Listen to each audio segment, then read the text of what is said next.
안녕하십니까?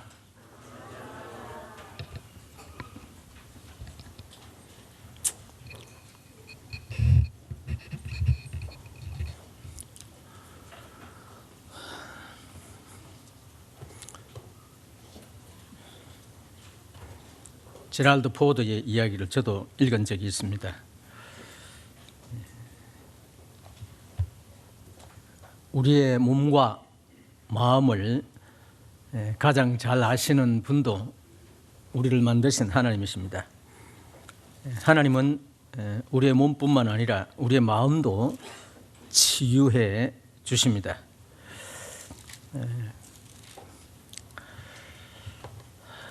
로마서 6장 1절에서 11절까지를 읽겠습니다. 로마서 6장입니다.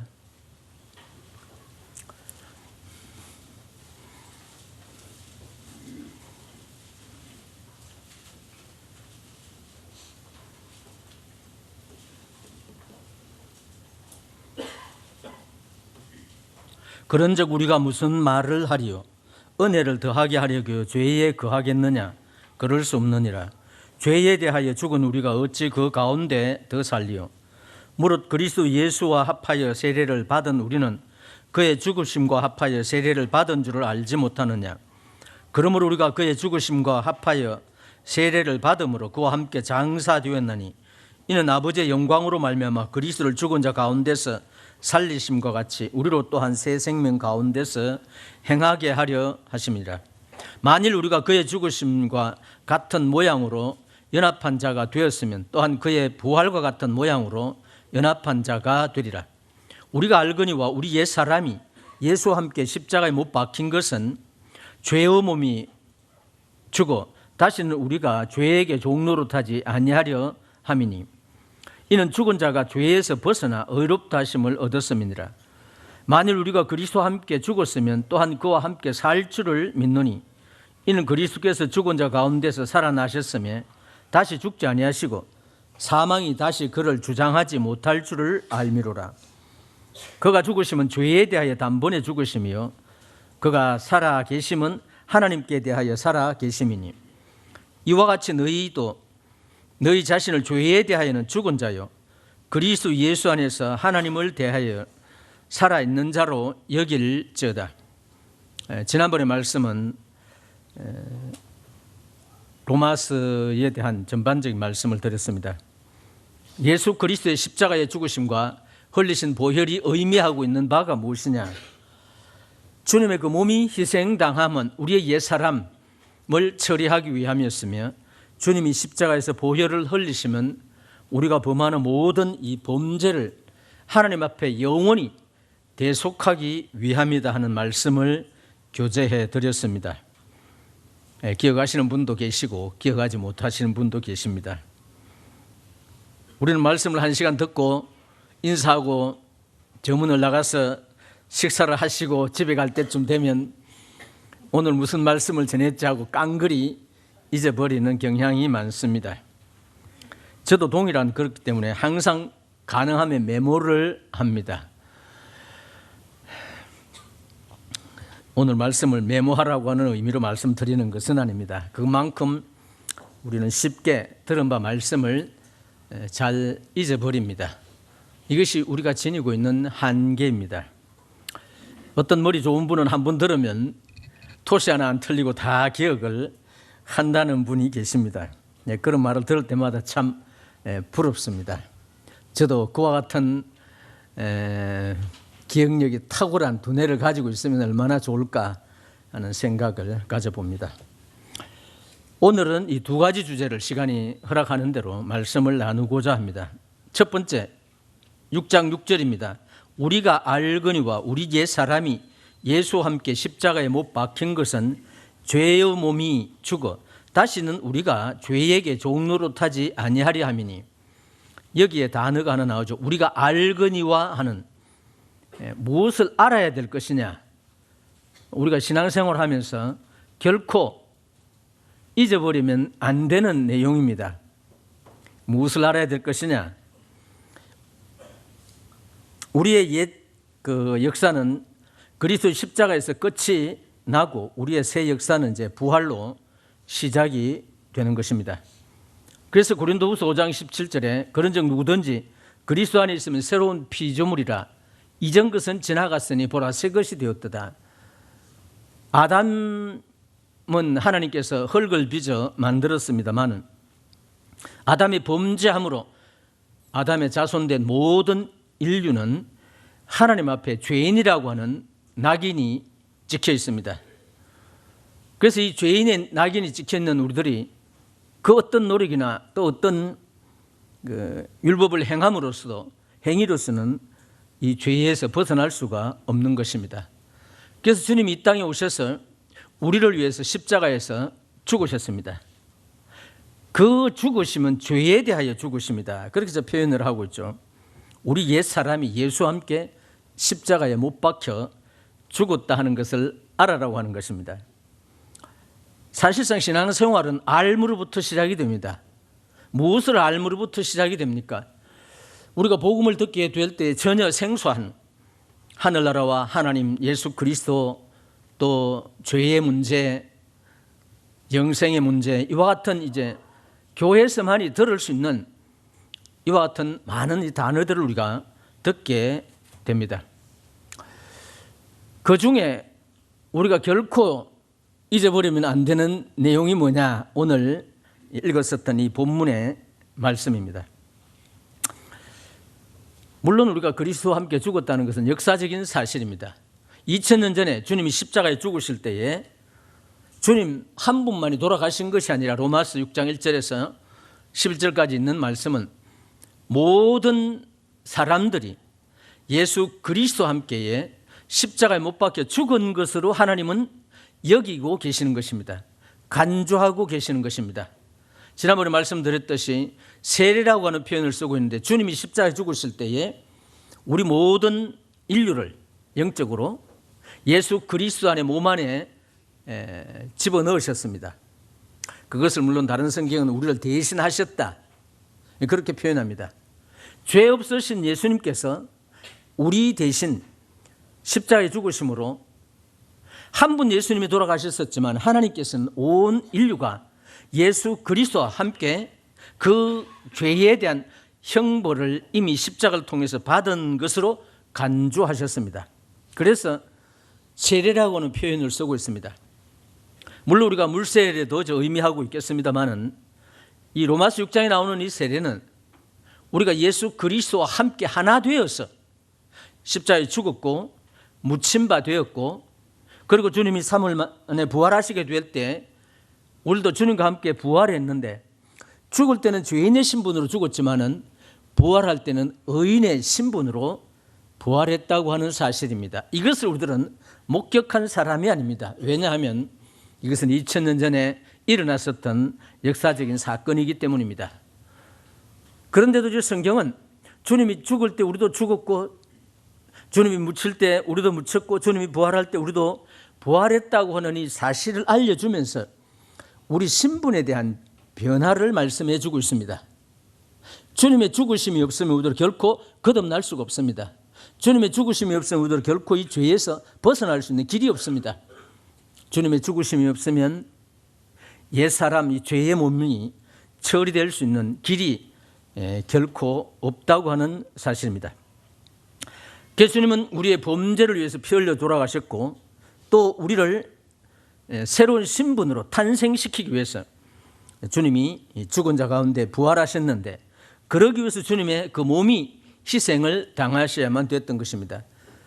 우드레 교회는 신약교회 원리대로 행하는 우드레 교회는 전 세계적으로 매주일 성만찬 예식을 행합니다. 왜 이 예식을 행하느냐 하면 초대교회 때는 그들은 매일 모여서 이와 같은 예식을 행했어요. 주님의 죽으심을 기념하기 위해서 또 주님이 이 예식을 행할 때마다 나를 기념해 달라고 분부를 하셨기 때문에 매일 모였습니다. 그러나 그들에게 박해가 시작이 되고 그들이 뿔뿔이 흩어질 수밖에 없었고 그들이 자유롭게 모일 수 있는 이 한계에 부딪혔을 때에 그들은 아마 매일 모이는 것이 어려웠던 것을 보게 됩니다. 그래서 오늘날 이 시점에서 우리들은 언제 이 만찬 예배를 드릴 수 있는 가장 좋은 기회가 되겠느냐 했었을 때에 매주일 우리가 모여서 이와 같은 만찬 예식을 행하는 것이 좋겠다. 그래서 전 세계적으로 일요일 날 만찬 예식을 행하고 있습니다. 우리가 떼는 이 떡은 그냥 하나의 빵입니다. 그러나 주님은 이것을 축사하시고 떼어서 제 아들에게 주실 때 이것은 너희를 위한 내 몸이다 이렇게 표현했습니다. 물론 여기에 이 많은 논란도 있겠습니다만은 몸을 상징하는 겁니다 하는 편도 있고 어떤 분들은 몸을 의미합니다라는 표현도 쓰는 분이 있어요. 몸을 의미한다는 표현이 아마 가장 가깝지 않느냐. 우리 주님은 이것은 내 몸이다 하고 주셨어요. 떡을. 그래서 우리들은 그 떡을 떼게 될 때에 우리들은 주님의 몸을 떼어서 먹게 되는 것이다. 주님은 십자가를 통해서 그 몸이 희생당하심으로 또 그 생명되는 그 살을 우리에게 주심으로 내가 영원한 생명을 얻은 자가 된 것입니다. 아담은 산영이 되었다 그렇게 표현합니다. 우리 모두는 우리 인간들은 하나님 믿든 믿지 않든 산영 다시 말해 살아있는 존재다 이 말입니다. 그러나 예수 그리스도는 뭐라 그랬어요? 살려주는 영을 가지고 있다 그렇게 표현합니다. 그래서 우리가 이제 예수 그리스도를 믿음으로 우리가 받은 이 생명은 단순히 산영이 아니라 살아있는 영원한 영생을 누리는 그와 같은 존재라고 하는 사실을 이 성경은 우리에게 보여주고 있습니다. 그래서 주님이 그 몸이 찍힘으로 우리 모든 인류의 그러한 영원한 생명이 되셨습니다. 우리는 떡을 떼어 먹을 때마다 주님은 그 몸이 희생됨으로 나에게 영원한 생명이 되셨구나. 떡을 먹을 때마다 주님의 찍히신 그 몸을 나를 위해 찍히신 그 몸을 기념하기를 원하셨습니다. 그리고 우리가 이제 포도주를 마시게 되는데 이 포도주는 주님께서 잔을 가지시고 축사하시고 제자들에게 나눠주시면서 이것은 너희를 위하는 내 피다. 이것도 언약의 피다. 구약 때로부터 인류의 죄를 속하기 위해서 흘려지는 수많은 짐승의 피가 있지만 이것은 하나님께 나오는 자들을 영원히 온전케 할 수 없었던 거로 지속적으로 짐승을 잡아서 죄를 범할 때마다 그 피의 속죄를 드려야만 됐어요. 그러나 주님이 오셨을 때 히브리서에서는 이제 그 이후로 하늘에 있는 지성소에 그 피를 드림으로 인해서 영원한 속죄를 이뤘다. 그래서 두 번 다시 이와 같은 제사를 죄를 위한 제사는 드릴 필요가 없다는 겁니다. 그래서 주님이 십자가에 죽으실 때에 예루살렘에 있는 성전 안에 있는 성소와 지성소를 분리시키는 휘장이 있습니다. 대단히 두껍다고 합니다. 그 휘장이 위로부터 아래까지 찢어져 둘이 되었다고 했어요. 일설에 의하면 제사장들이 그것을 꾸며야지. 왜냐하면 성소에 들어와서 지성소 바로 이제 법궤를 보게 되면 1년에 대제사장이 한 번만 들어갈 수 있는 곳이 지성소입니다. 아무나 들어갈 수도 없어요. 그것을 볼 수도 없어요. 죽임을 당합니다. 그래서 제사장들이 큰일 났구나 해서 그것을 깁는 역할을 했다고 합니다. 일설에 의하면 기부도 이게 분리가 된다고 하는 그런 말들이 있는데 왜 찢어져 둘이 되었느냐 나누어졌느냐이죠. 이제는 지성소와 성소를 구분하는 것은 의미가 없어졌다는 것입니다. 이제 누구든지 히브리서에 말하고 있는 대로 예수 그리스도의 피를 힘입어 성소에 들어갈, 이 성소는 지성소를 말합니다. 성소에 들어갈 담력을 얻었다. 이제 누구든지 예수 그리스도를 믿음으로 지성소에 계시는 하나님을 향해서 나아갈 수 있다고 하는 사실입니다. 그래서 피가 의미하고 있는 주님의 그 죽으심이 의미하고 있는 바는 이렇게 대단한 것이라는 것을 우리가 인식할 필요가 있습니다. 그래서 우리의 범죄가 그리스도께서 담당하셨을 뿐만 아니라 우리 자체까지도 그리스도 안에 포함시키셔서 처리를 하셨다는 것입니다. 그래서 우리의 범죄는 보혈로 우리의 자아, 우리의 옛사람은 십자가로 처리가 되었습니다.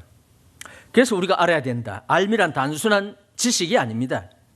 우리가 그리스도 안에 소유하고 있는 바를 보는 마음의 눈이 뜨여지는 것입니다.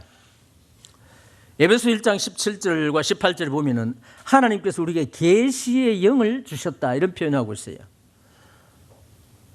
주님을 믿기 전에 복음을 들었던 수많은 모든 그리스도인들이 경험하는 바가 하나 있습니다. 우리에게 복음을 전해주는 분은 성경을 통해서 또 여러 가지로 왜 우리가 예수 그리스도를 믿어야 되는지, 왜 구원을 받아야 되는지, 예수 그리스도가 어떤 분이신지에 대해서 아주 열변을토합니다. 그리고 여러 성경을 보여줍니다.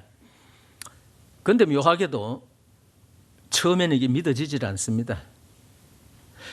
여러분 수도 없이 들었지만 저도 구원받기 전에 18살 때 구원을 받았습니다마는 한 서너 달 이 복음을 계속 들었는데도 믿어지지를 않았습니다. 우리는 모두가 이런 경험을 합니다. 그러다가 어떤 결정적인 순간에 사람에 따라 다 다릅니다마는 저는 대구 조암산에 있는 수양에 참석을 해서 63년도에 팀별로 이제 교제를 갖는 중에 그때 당시 한 분의 이 목사님이 자기가 어떻게 구원받았는지에 대한 간증을 아주 쉽게 쭉 이야기를 하시더라고요. 그런 목사로도 12년 동안 있었어요. 부흥 강사로 40년 동안 다녔다고 합니다. 그런데도 구원을 받지 못하셨다는 거예요. 그러다가 이 구원 전도자의 복음을 듣고 자기가 믿게 된 과정을 쭉 설명을 했어요. 그때 제 마음속에 내가 예수 그리스도 십자가에 죽으셨고 또 묻힌바 되었고 부활한 것도 믿고 성천한 것도 믿고 내 죄를 100% 용서해 주신 사실도 다 알고 있는데 내가 지금 못한 것이 과연 무엇이냐 이거죠. 그 예수 그리스도를 내 구세주로 내 주인으로 받아들이지 않고 있었구나. 왜 안 받아들였을까? 지금 생각해 보면 그게 믿어지지 않았기 때문이었어요. 하나님께서 제게 계시해 주지 않았기 때문입니다. 마태복음 16장에 예수님께서 제자들에게 향해서 세상 사람들이 나를 누구라 하느냐? 들으는 세례 요한, 들으는 선지자, 들으는 엘리야나 선지자 중에 하나라도 합니다. 제자들에게 물었죠. 너희는 나를 누구라 하느냐? 이때 이 베드로가 그랬죠. 주는 그리스도시요 살아계신 하나님의 아들이십니다. 주님이 이 질문을 했었을 때 베드로뿐만 아니라 모든 제자들이 과연 예수 그리스도 자기들의 스승으로 섬기고 있는 그분이 하나님의 아들이시고 구세주라는 사실을 알고 있었느냐 하면 복음서를 자세히 보면 그렇지 않습니다. 주님이 기적을 행하고 여러 가지 했음에도 불구하고 그들은 믿지 않았어요. 심지어 주님께서 십자가에 죽으시고 부활하신 날로부터 시작해서 40일 동안 어떤 제자들은 믿었고 어떤 제자들은 안 믿었습니다마는 그들은 믿을 수가 없었어요. 주님이 마지막에 누가복음 24장에서 11 제자가 있는 자리에서 주님께 나타나셔서 너에게 평강이 있을지다 하고 손을 내밀어 보이시면서 십자가에 이 부활한 주님의 몸을 보여주셨어요. 그래도 그들은 예수는 분명히 죽었는데 어떻게 몸을 가지고 있느냐 할 때 주님께 어떻게 하셨어요? 떡을 가지사 보는 데서 먹었어요. 영은 먹는다고요? 못 먹는다고요? 음식을? 영은 못 먹는데 주님은 먹는 거예요. 주님이 부활하면서 여러 제자들에게 보이시고 알려주었지만 그들이 믿어지지가 않았던 것입니다. 그런데 오늘 예배 시간에 사도행전 2장을 어떤 분이 이용을 했습니다마는 사도행전 2장에 성령이 강림하고 난 이후로는 하루에 3,000명이 구원받았을 뿐만 아니라 진가민가했었던 수많은 주님의 제자들도 주님의 부활에 대해서 의심한 분은 한 분도 안 계셨어요. 왜 그랬습니까? 성령이 그들에게 내려오셨기 때문입니다. 성령이 우리 안에 거하시면 예수 그리스도가 어떤 분이신지에 대한 정확한 이해를 하게 되는 것입니다.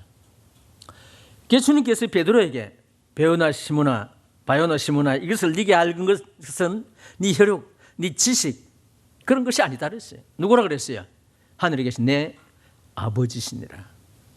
하나님께서 베드로에게 네가 지금 묻고 있는 이 스승, 이분은 그냥 스승이 아니고 바로 하나님의 아들이시고 구세주다 하는 사실을 알려주신 것입니다. 그러므로 그가 그렇게 표현할 수밖에 없었어요. 묘한 것은 마태복음 16장에 보면은 베드로가 이제 그런 고백을 함으로 바요나 시므나니가 복이 있다. 그리고 천국 열쇠를 네게 주르니, 그렇죠? 네가 열면 닫을 사람 없고 닫으면 열 사람이 없다. 네가 반석이다. 베드로다. 이 반석 위에 내 교회를 세운다. 그러고 지나서 주님이 내가 십자가에 못 박혀 죽을 것을 비로소 말씀을 하십니다. 금방 예수 그리스도가 하나님의 아들이라고 고백했던 그 베드로가, 아니 주님이 십자가에 죽으시면 도대체 우리가 주님을 따라다니면서 주님을 섬기면서 나중에 주님이, 그들은 그래도 왕으로는 생각하고 있었어요. 구약에 예언되어 있는 왕으로. 그래서 왕으로 통치하시게 되면 우리가 한 자리를 하기는 해야 되는데, 아니 주님이 죽으신다니 이게 도대체 어떻게 되는 거냐. 주여 그리 마옵소서. 주님이 죽으시면 안 됩니다. 그렇죠? 베드로가 고백한 그 시간대입니다. 주님 뭐라 그랬어요? 사단아 물러가라. 네가 하나님의 일을 생각지 아니하고 사람의 일을 생각하는도다. 사단이라고 책망해서 금방 베드로를 너는 반석이라 천국 열쇠를 네게 준다. 이렇게 말했었던. 그러면 그 차이가 뭐냐 이거죠. 주는 그리스도시요 살아계신 하나님의 아들이시나이다 하는 그 고백했었던 것하고 주님 죽으시면 절대 안 됩니다라고 했던 그 차이가 뭐겠어요? 계시입니다. 그런데 구약의 계시는 일시적인 겁니다. 필요한 만큼, 필요한 시간, 필요한 사람에게 성령을 주셔서 그것을 깨닫게 하십니다. 오순절이 되기 이전에 이 제자들도 과도기적인 것입니다.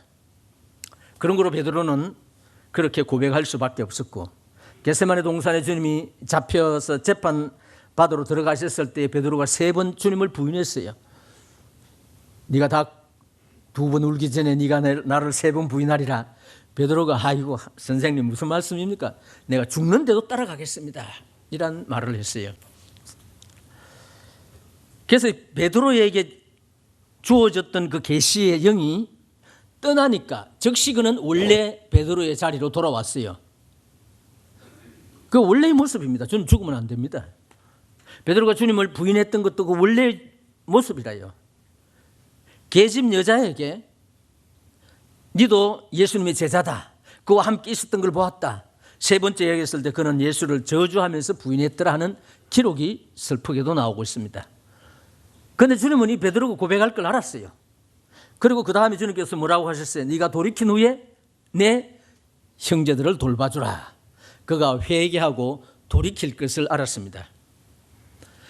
그런데 오순절 이후로 성령이 모든 제자들에게, 모든 구원받은 성도들에게, 오늘 구원받은 우리들은 모두가 성령을 모시고 있습니다. 성령을 모시고 있는 우리들은 예수 그리스도를 결코 부인할 수가 없어요. 그게 불가능한 것입니다. 왜요? 우리 안에 그리스도의 영이 계시기 때문입니다. 이 영은 계시의 영이라고 또 표현하고 있어요. 하나님이 우리에게 말씀하셨던 모든 것들을 깨닫게 해주시는 거예요. 엠마오로 가는 2 제자들이 예수님 부활한 날 슬픈 기색으로 둘이 서로 이야기하면서 엠마오로 가고 있어요. 주님이 그들에게 접근했습니다. 그들은 자기들에게 접근해서 이야기하는 그분이 누군지를 몰랐어요. 예수님의 제자들 12제자 중에 한 사람인지는 정확하게 나와 있지는 않지만은 예수님을 익히 아는 제자들입니다. 예수님이 접근하면 알겠어요? 모르겠어요? 평소 같으면? 압니다. 여기 성도들은 제 뒷모습만 봐도 저 힘 안 좋아. 그렇죠? 익숙하기 때문에 잘 압니다. 하물며 주님이 지금 대면하면서 이야기를 하면서 걸어가고 있어요. 도대체 무슨 일이냐, 뭐가 근심이 있느냐. 예수님이 사흘 전에 돌아가셨는데 어떤 여자들이 예수님이 부활했다고 합니다. 도대체 이것이 있을 수 있습니까? 못 믿는 그러한 그 표현을 하고 있습니다. 이때 주님께서 구약에 기록되어 있는 모세의 글과, 그렇죠, 시편과 선지자의 길을 통해서 주님이 죽은 자 가운데 부활할 것에 대해서 말씀을 해주고 있습니다. 그렇죠? 주님 부활할 수밖에 없다는 당위성을 설명해 주고 있어요. 그때 그 제자들의 마음에 감동이 왔습니다. 마음이 뜨거웠었어요. 그래도 자기들에게 성경을 풀어서 예수 그리스도의 죽음과 부활을 설명해 주는 그분이 누군지를 몰랐어요. 한 곳에 유화로 들어가서 주님은 가려고 했지만 그들이 잡아서 우리 함께 식사를 하십시다. 그렇게 하자고. 그래서 식사를 하실 때에 주님이 떡을 가지시고, 만찬 예배는 아닙니다. 떡을 가지시고 축사하시고 제자들에게 나눠줬어요. 제자들이 받을 때 어떤 현상이 벌어졌습니까? 주님은 사라졌어요. 그때 비로소 그들은 자기와 함께 동행했던 분이 누구라고요? 예수라고 하는 사실을 깨닫게 된 것입니다. 이때도 오순절 전입니다. 그런 거로 시시로 주님은 부활하시고 난 이후로 가장 잘 아는 마리아도 여자여 네가 왜 슬피 우느냐, 그렇죠? 주여, 선생이여, 누가 우리 예수님의 시체를 가지고 왔습니다. 그 정면으로 보았지만은 이 여자는 직감이 뛰어나잖아요. 예수님인 줄을 몰랐어요.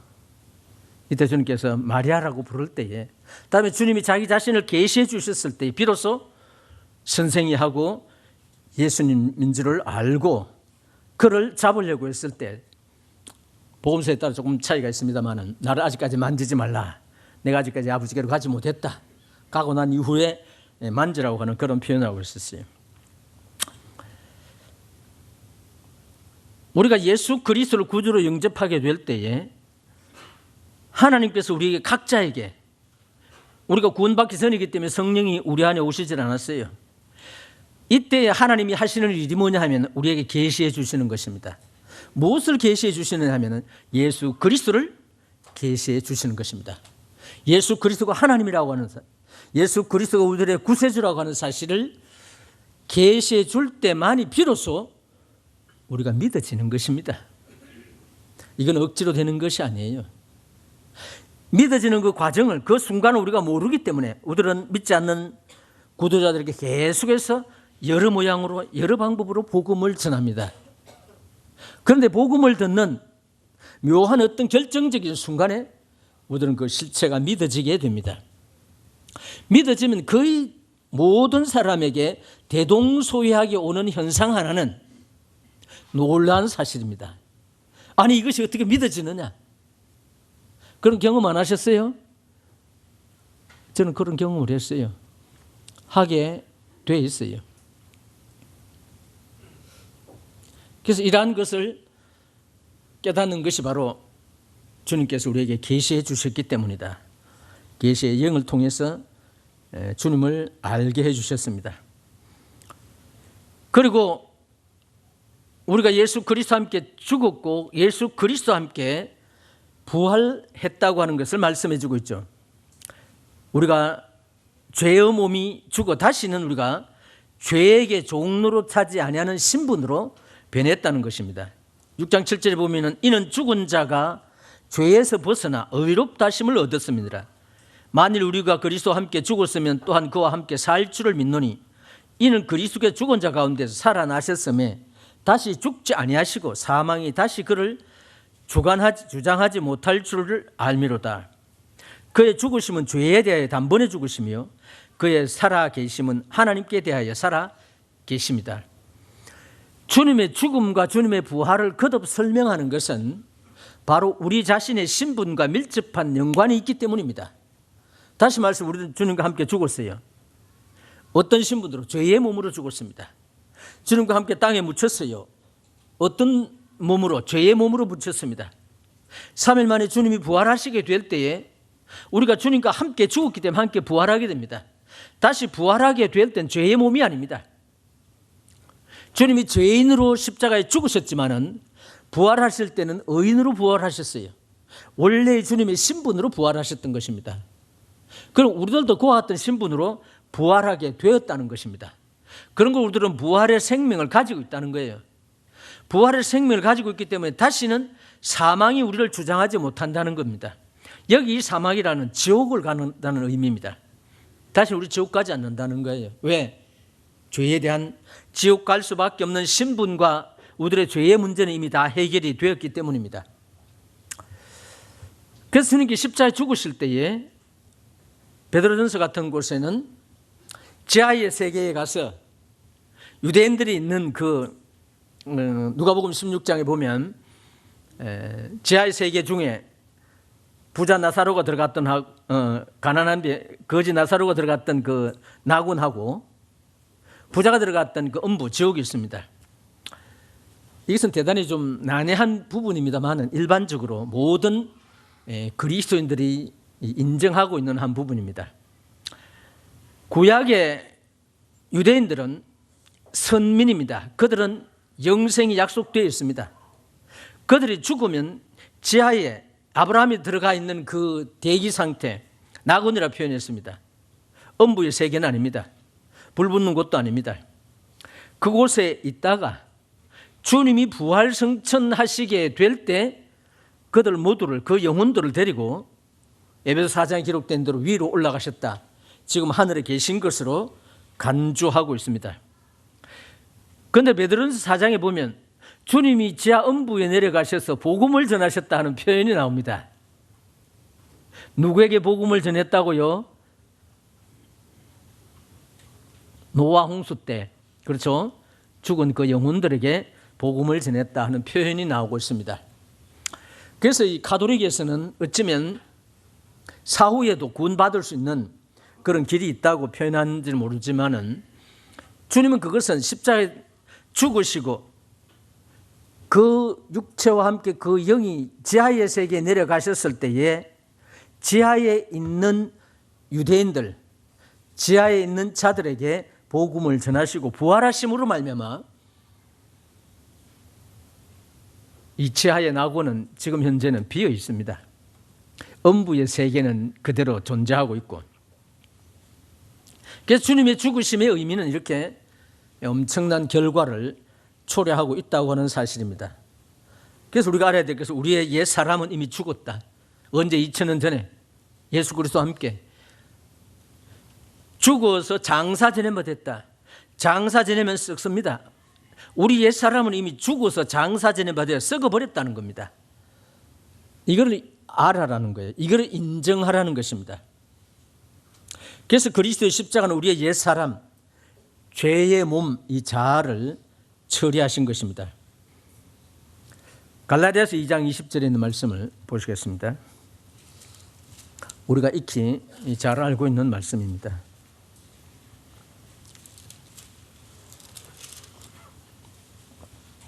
(2장 20절) 내가 그리스도와 함께 십자가에 못 박혔나니 그런즉 이제는 내가 사는 것이 아니요 오직 내 안에 그리스도께서 사신 것이라. 이제 내가 육체 가운데 사는 것은, 이 몸 가운데 사는 것은 이 말입니다. 나를 사랑하사 나를 위하여 자기 자신을 버리신 하나님의 아들을 믿는 믿음 안에서 사는 것이다. 이것을 로마서 6장 6절 우리가 알거니와 우리 옛 사람이 예수와 함께 십자가 못 박혔다. 그런데 갈라디아서 2장은 좀 더 정확하게 우리가 좀 더 이해하기 쉽도록 설명하고 있습니다. 내가 그리스도와 함께 십자가 못 박혔나니, 여기 내는 구원받기 이전에 우리들의 옛 신분입니다. 옛 사람입니다. 그곳에 정과 욕심이 포함되어 있는 것입니다. 그러자 이제는 내가 사는 것이 아니오 오직 내 안에 그리스도께서 사신 것이라. 주제권 복음이라고 전하는 이 복음, 요즘은 뭐 주제권 복음을 많이 전하시더라고. 복음 전도자들이 예수 그리스도를 나의 주인으로 모셔야 된다. 이 단어의 차이인데 60년 전에 제가 구원받았을 때 주제권이라는 단어 자체도 못 들었어요.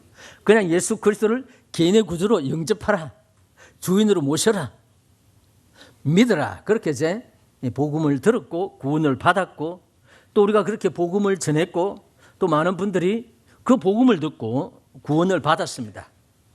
그것이나 지금 예수 그리스도를 내 주인으로 왕으로 모셔야 된다고 하는 말이나 단어의 차이가 있을 뿐입니다. 신분의 차이는 없어요. 제가 화근하거니와. 그런즉 이제는 내가 사는 것이 아니요 오직 내 안에 그리스도께서 사신 것이니라. 이제 내가 육체 가운데, 이 몸 가운데 사는 것은 나를 사랑하사 나를 위하여 자기 몸을, 자기 자신을 버리신 하나님의 아들을 믿는 믿음 안에 사는 것이다. 사실상 우리가 가지고 있는 이 성경 속의 단어를 우리가 이해하기는 쉽지는 않습니다. 그리스도 예수의 사람은, 여기다 손을 넣으시고 갈라디아서 5장 24절.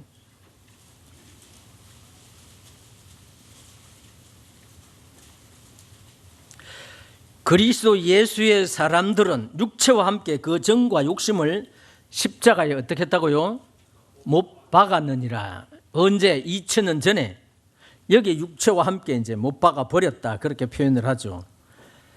갈라디아 2장 20절로 들어오면은 이제 내가 육체 가운데 사는 것은, 여기 육체는 십자가에 못 박혀 죽은 그 육체를, 우리의 옛사람을 의미하는 것이 아니고, 제가 뭐 표현을 제대로 분별하는 거죠. 우리 몸 안에 사는 것은 이 말입니다. 그렇죠? 몸 안에 사는 것은 나를 사랑하사 나를 위해 자기 몸을 버리신 하나님의 아들을 믿는 믿음 안에 사는 것이다. 믿음의 생활이란 우리 안에 주님이 계셔서 주님에 의해서 삶을 살아가는 것을 가리켜서 믿음의 사람이다 그렇게 표현하고, 믿음의 생활이다 그렇게 표현합니다. 하나님을 믿지 않는 분은 이 단순한 진리를 알지 못하기 때문에 믿음의 실체를 전혀 이해하지 못하는 것입니다. 우리가 무엇을 알아야 된다고요? 우리 옛사람이 예수와 함께 이미 십자가 못 박혀 죽었다는 거죠. 그 옛사람 속에 육체와 함께 정과 욕심이 포함되어 있는 것입니다. 그래서 갈라디아 5장 24절에 그리스도 예수의 사람들은, 구원받은 그리스도인들은 육체와 함께 그 정과 욕심을 이미 십자가에 어떻게 했다고요? 못 박아 버렸다는 것입니다. 정상적인 그리스도인의 생활을 방해하는 요인이 우리 안에 다 있습니다. 이것 이미 주님이 십자가에 죽으실 때 다 처리해 주셨다고 하는 사실입니다. 갈라디아서 6장 14절입니다.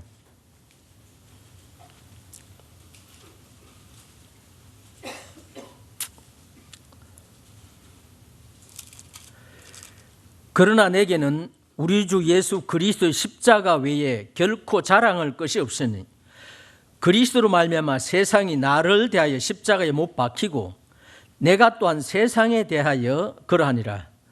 이것도 사실상 난해한 말씀입니다. 그렇죠? 그리스도로 말미암아 세상이 나를 대하여 십자가에 못 박히고 내가 또한 세상에 대하여 그러하다. 이것은 엄밀한 의미로 세상과 우리 관계없다는 것입니다. 왜 관계가 없느냐 하면 주님이 십자가에 죽으실 때에 우리들도 함께 죽은 바 되었기 때문에 세상에 속한 사람이 아니라는 것입니다. 4월 28일 날 야외 집회 가서 침례 예식을 행하려고 합니다.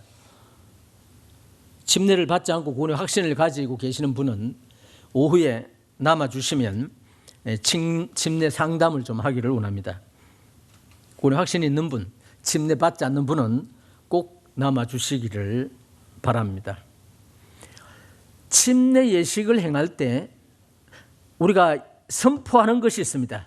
하나님을 향해서, 성도를 향해서, 세상을 향해서. 하나님을 향해서는 하나님, 제가 하나님의 자녀가 되었습니다. 세상을 향해서는 내가 현재까지는 세상에 속한 사람이었지만은 나는 이제 세상을 향해서 죽었습니다. 그래서 어떻게 한다고요? 장사 지냅니다.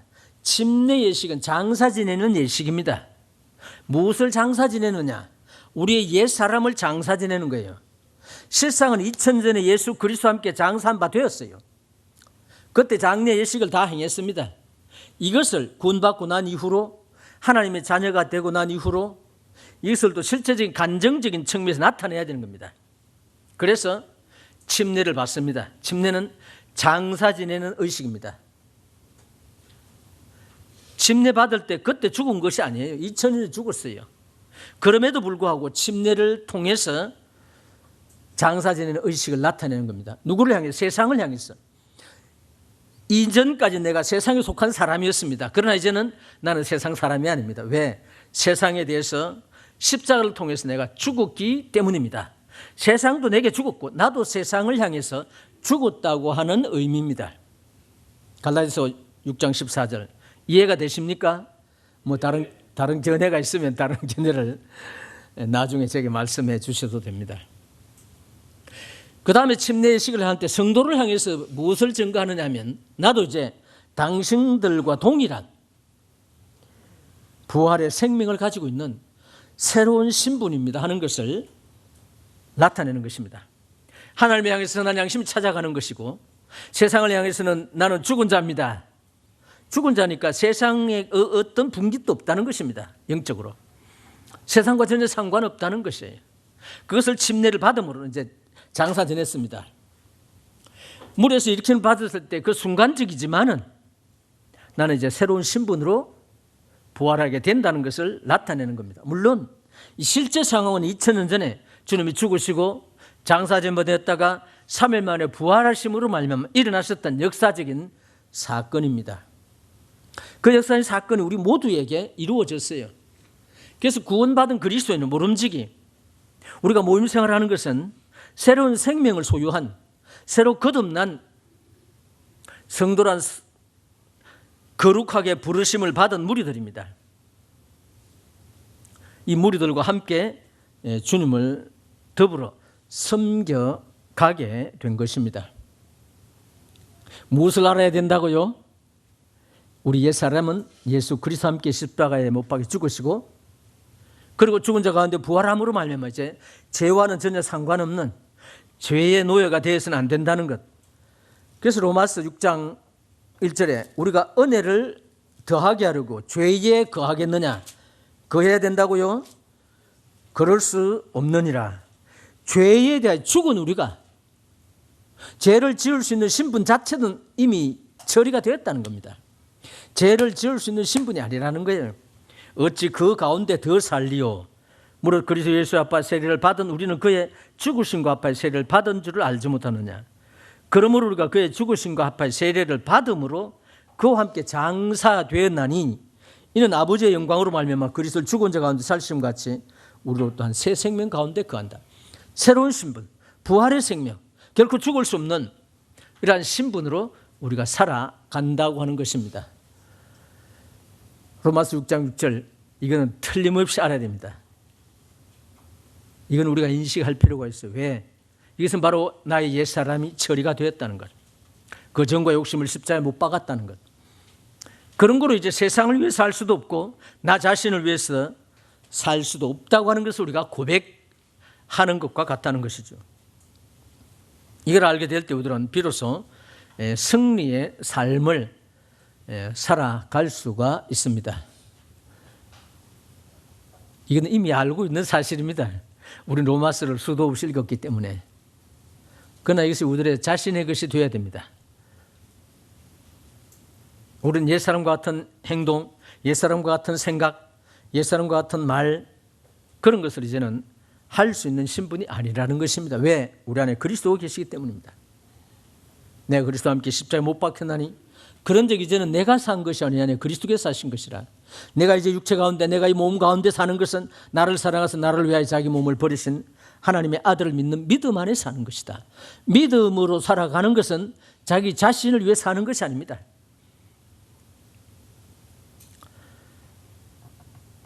저는 구원받은 지 60년 다 돼가는데 현재까지 항상 지니고 있는 믿음이 하나 있습니다.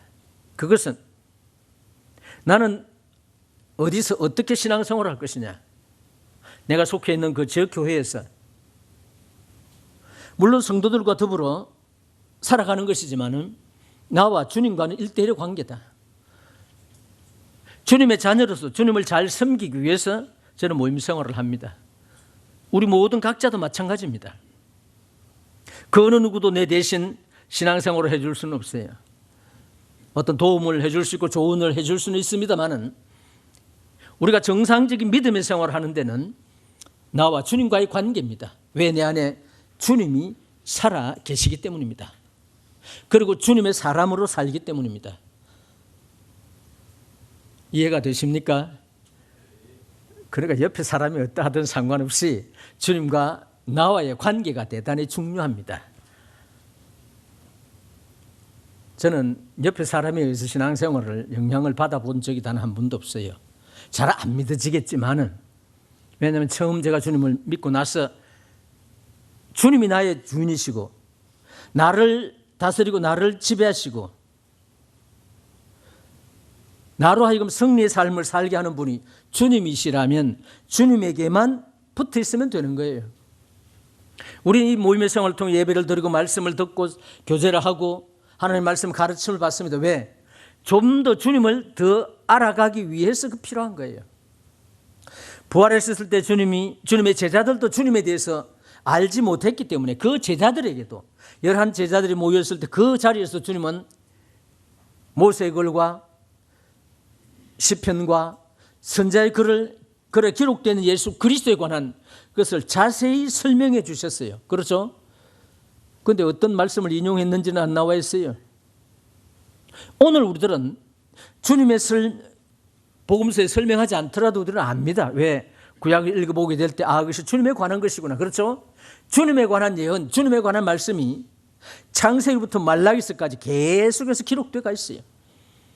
그런 거로 주의 영을 모시고 있는 우리들이 그것을 읽게 될 때, 또 말씀의 가르침을 받게 될 때, 이러하구나. 주님은 이렇게 그 말씀을 통해서, 한 사건을 통해서, 어떤 인물을 통해서 주님을 우리에게 표현해 주셨어요. 아브라함을 통해서, 이삭을 통해서, 야곱을 통해서, 모세를 통해서 주님의 어떠하심을 우리에게 그대로 보여주고 있습니다. 주님이 너무나 크신 분이기 때문에 주님 전체를 짧은 어떤 한 사건이나 어떤 한 사람을 통해서 다 보여줄 수 없기 때문에 구약의 수많은 선지자들을 통해서, 선진들을 통해서 주님의 그 인격의 한 부분을 우리에게 보여주고 있습니다. 그중에 구약의 요셉이라고 하는 분은 그 생애를 통해서 가장 주님을 많이 닮은 모습을 우리에게 보여줍니다. 창세기 요셉의 생애 속에 요셉이 죄를 범했다는 기록은 나와 있지 않습니다. 가장 범하기 쉬운 그 죄라도 요셉은 범하지 않았어요. 다시 말해서 창세기 기록되어 있는 믿음의 선진 중에 가장 온전한 삶을 산 분이 누구라고요? 요셉입니다. 그 요셉을 통해서 하나님은 예수 그리스도의 온전한 모습을 우리에게 보여주기를 원하셨던 것입니다. 그 주님을 우리가 섬겨가는 거예요. 그 주님을 우리가 따르는 것입니다. 그 주님을 우리가 배워가는 것입니다. 그리고 우리가 스스로 성경을 읽고 깨닫지 못하면 이와 같은 모임을 통해서, 또 예배를 통해서, 말씀을 통해서 주님을 배워가면서 주님을 닮아가는 성숙한 그리스도인의 모습으로 자라가게 될 것입니다. 우리가 추구하는 바는 성숙한 그리스도인입니다. 그것은 주님과 우리와 일대로 관계가 대단히 중요합니다. 기도하시겠습니다. 하나님 아버지, 로마서를 통해서 우리가 알기를 원하셨습니다. 우리 옛사람이 예수와 함께 십자가에 못 박힌 것은 죄의 몸임을 하여 다시는 우리가 죄에게 종로로 타지 아니하고 의에게 종로로 타기 위해서 주님은 죽으셨고 부활하셨으며 성천하셨고, 또 오순절을 통해 성령을 우리에게 주심은 그 성령을 통해서 우리로 하여금 능히 승리의 삶을, 우리 자신을 위한 삶이 아니고 육신의 소욕대로 사는 삶이 아닌 성령의 인도와 성령의 소욕대로 사는 삶을 살아가기 원하셨던 것을 이 시간 기억하게 됩니다. 실제로 우리 그리스도인들이 이와 같은 실제적인 사실을 알고 믿고 생활할 수 있도록 도와주시옵소서. 모든 말씀 예수님의 이름으로 기도했사옵나이다. 아멘.